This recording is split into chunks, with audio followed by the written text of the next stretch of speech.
아까 교정본부장하고 질의해서 잠깐 나왔는데 자료 제출 요구 좀 하겠습니다.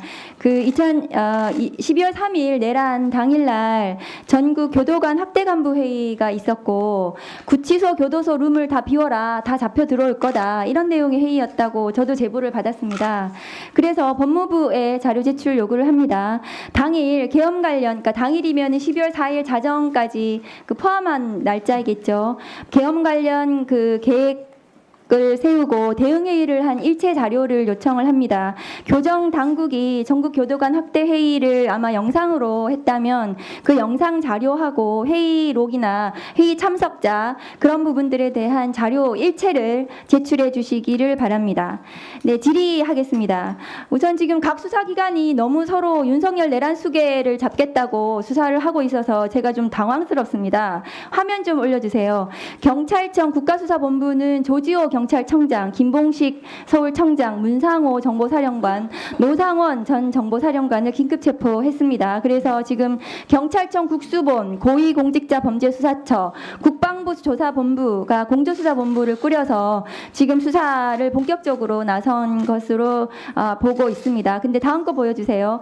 검찰 특수본이 12.3 내란 사건의 핵심 인물 김용현, 박안수 오늘 구속됐죠. 여인형, 박종근, 이진우에 대해서 지금 신속하게 구속하고 수사를 하고 있지만 이 수사권에 대해서는 지금 오늘 법원 행정처장님께서도 말씀하셨다시피 굉장히 논란이 되고 있고 이 위법 수사에 대해서 나중에 문제가 될 수 있어서 매우 우려스러운 상황입니다.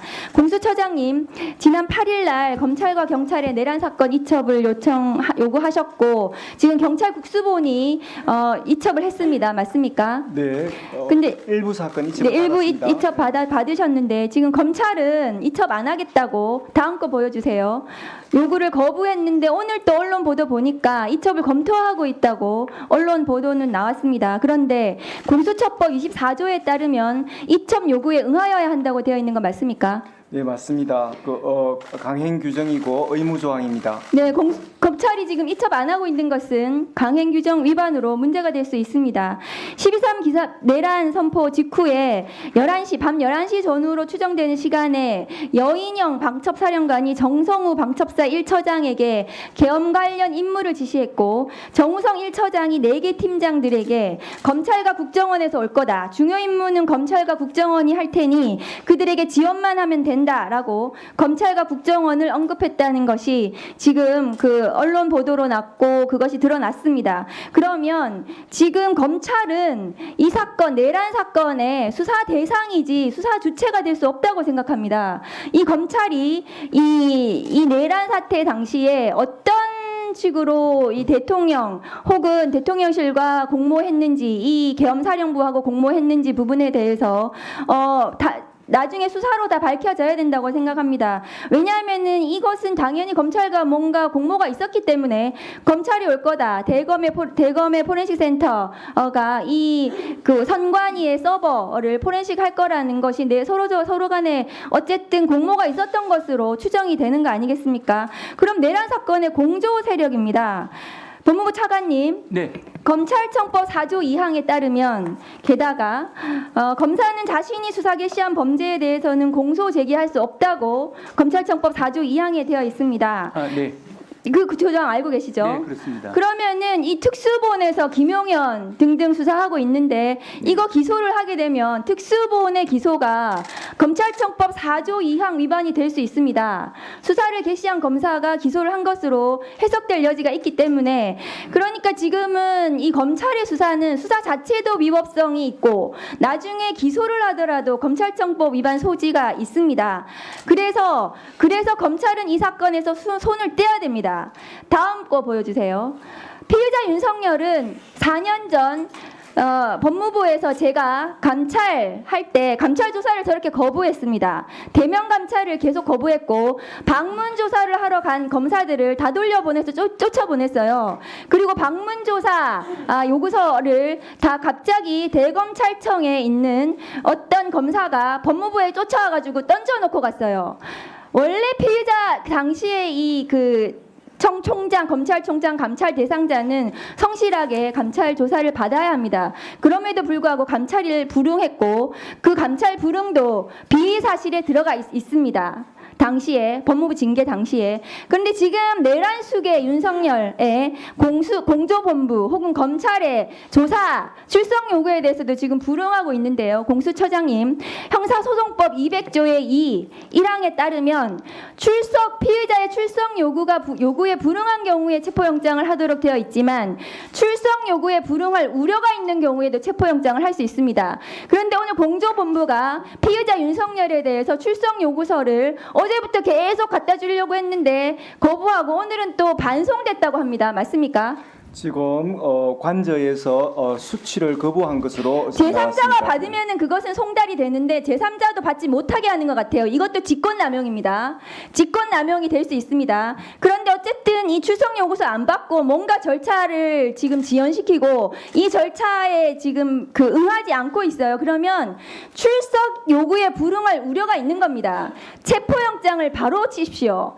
체포영장 바로 받아서 피의자 윤석열에 대해서 체포를 해도 이것은 법적으로 형사소송법 200조의 1항에 해당된다고 저는 생각을 합니다.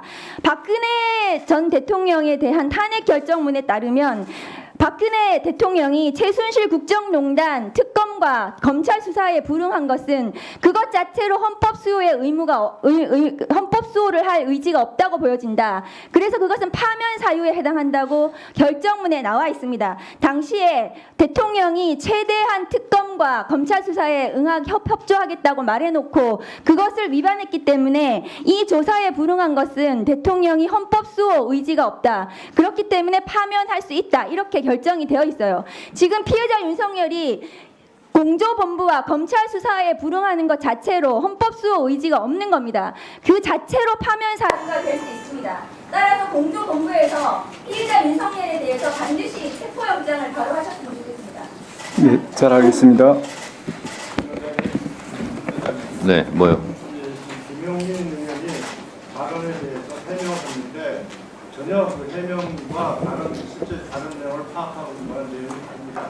이 내용 굉장히 심각한 내용이라서 이 부분에 대해서 의사진행을 자, 그러면 지금부터 잠시만 주목해 주시기 바랍니다. 제가 구독자분들을 위해서 선물 하나를 준비했는데요. 제가 항상 여러분들께 드리는 말씀이 있습니다. 뉴스만 평소에 잘 챙겨보셔도 돈이 되고 돈을 벌 수 있다라고 말씀을 드렸는데요. 여러분들은 여기 보시는 삼성전자 뉴스를 보고 어떤 생각이 드세요? 아니면 정치인들의 뉴스, 날씨 뉴스를 보고는 어떤 생각이 드시나요? 그냥 뉴스만 보고 끝내는지 아니면 이 뉴스를 어떻게 이용할 수 있는지 이 부분을 고민하고 계시는지를 되물어보고 싶습니다. 그 이유가 뭐냐 하면 제가 지난번에 여러분들께 뭐라고 말씀을 드렸었죠? 지금은 반도체 섹터를 눈여겨보셔야 한다고 말씀드렸습니다. 그리고 나서 이런 썸네일들 뉴스를 통해서 많이 보셨을 겁니다. 반도체 내용이 이슈가 됐을 때 부자들은 어떻게 생각한다? 반도체 관련주들은 뭐가 있는지, 어떤 종목이 가장 좋은지, 어디에 투자해야 돈이 몰리는지 자연스럽게 생각한다고 제가 말씀을 드렸죠. 그 이유가 뭐냐 하면 부자들이 봤을 때는 이슈가 곧 돈으로 이어지고 그 이슈가 나에게 돈을 벌어준다는 경험적 확신이 있기 때문에 부자들은 항상 이런 사회적 이슈를 관심있게 챙겨본다고 제가 말씀을 드렸습니다. 이번에도 마찬가지인데요. 제가 지난번에 시청자분들과 함께하는 주식으로 수익 내기 이벤트를 진행했었죠. 당연히 100% 무료로 진행을 했었고요. 여기 보시면 아시겠지만 제가 지난번에도 구독이라고 보내주신 모든 시청자분들께 반도체 관련주 중에 가장 크게 급등할 딱 한 종목, 많은 종목도 아니라 한미반도체 한 종목을 여러분들께 추천드렸어요. 그러면서 여기 나와 있는 대로 정확히 얼마에 매수해야 하는지 그리고 수익률이 어느 정도 나왔을 때 팔아야 하는지를 이런 부분들까지 여러분들에게 정확히 알려드렸었는데 지금 실제로 어떻게 되었다? 오른쪽을 보시면 아시겠지만 제가 지난번 문자 발송으로 이 한미 반도체를 소개해드리고 나서 실제로 이렇게 5배 이상 어마무시한 상승이 나왔습니다. 100만 원만 투자를 했어도 무려 500만 원이 넘는 수익금이 생긴 거죠. 그래서 당시에도 굉장히 많은 분들이 제가 드린 이 한미 반도체로 수익을 내실 수가 있으셨을 텐데요. 다시 한번 축하드린다고 말씀을 드리겠고 이번에도 마찬가지입니다. 앞으로도 2024년, 2025년 계속해서 기대해볼 섹터는 AI입니다. 그 중에서도 AI 반도체는 그 누구도 부정할 수 없는 미래성장 산업입니다. 그러면 우리가 어떻게 생각해 볼 수 있을까요? AI 반도체 종목 중에 앞으로 크게 대장 역할을 하면서 10배 이상 급등할 수 있는 텐베고 종목을 지금부터 열심히 추적해야 한다는 겁니다. 큰 돈을 투자하지 않더라도 월급의 일부분 아주 소액이라도 이 종목을 모아가야 수백 %의 수익률을 손에 쥘 수 있는 것이죠. 지금 여러분이 보고 계시는 이 유튜브 또한 AI 반도체와 아주 밀접한 연관이 있고 반도체야말로 대한민국의 핵심 산업으로 앞으로 더더욱 시장은 성장할 수밖에 없습니다. 그렇기 때문에 제가 이번에도 뭘 보내드리고 있냐면 지난번과 똑같이 구독이라는 문자를 보내주시면 제가 AI 반도체 관련주 중에 앞으로 대장주 역할을 하면서 주가가 가장 크게 급등할 한 종목을 여러분들께 문자 발송으로 종목명과 사고 파는 시점을 모두 알려드릴 건데요. 그 문자를 받고 여러분들이 주식으로 돈 버는 연습을 한번 해보셨으면 좋겠고요. 혹시라도 나는 주식을 하지 않는다 하시는 분들은 주변에 주식하시는 지인분들에게 말씀을 해주셔도 되고요.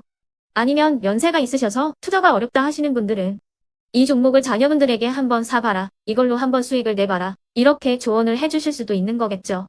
그래서 지금 이 영상을 보시는 시청자분들 중에 나도 이번 종목이 좀 궁금하다 하시는 분들은요. 누구나 상관없이 그리고 어느 시간대나 상관없이 부담 없이 010-2514-5930번으로 구독이라는 문자 보내주시면 제가 이번에도 똑같이 무료 추천 급등주 문자를 보내드리겠습니다. 이해되시겠죠? 제 번호 010-2514-5930번으로 구독이라는 문자 보내주시면 여러분들이 직접 이슈를 통해서 돈 버는 연습을 해보실 수가 있는 거고 제가 돈을 받는 것도 아니고 투자를 대신해 드리는 것도 아니기 때문에 부담 없이 신청해 주시면 되는 겁니다. 그리고 수익이 나면 저는 다른 것은 하나도 바라지 않습니다. 제 채널에 구독, 좋아요 한 번씩만 눌러주시라 이렇게 다시 한번 말씀을 드리겠습니다.